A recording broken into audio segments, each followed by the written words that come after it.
One of the most asked for common features I've had is a ability to filter events on the client side, which is much faster than trying to filter events on the server side.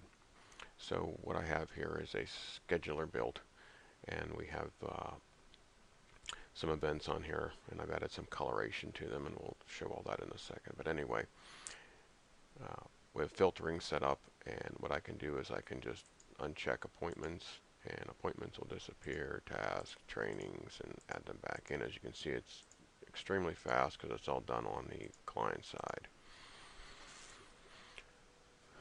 And if we create a new event here, we have the choice of calling it an appointment or a task or training. New task. Again, I'll just save that, as you can see. And if I were to change it to a training,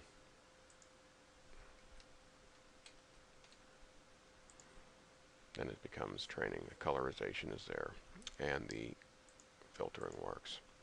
So let's look at how we set that up.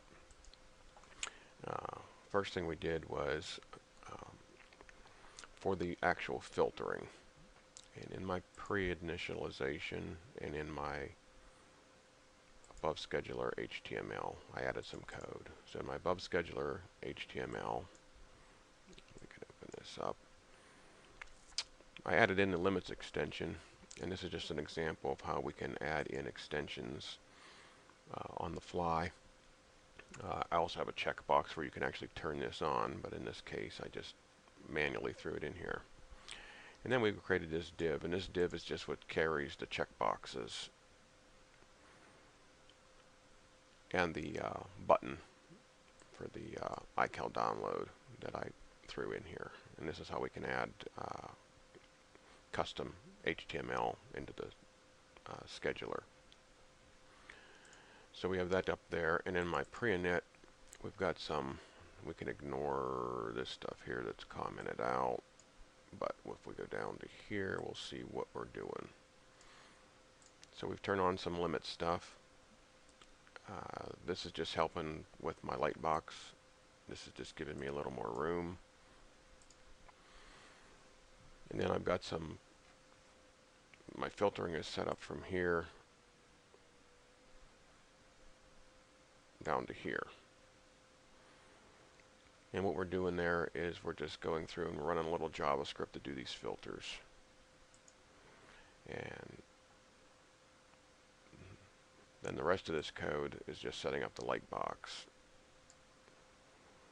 And then down here we're doing the actual setting up the CSS for the colorization. And then in additional CSS, I've added a bunch of, changed some classes here, redefined some classes just to get the colorization that I want, or made some classes, as you can see. And that's really all there was to it to get this to work. And it works quite well.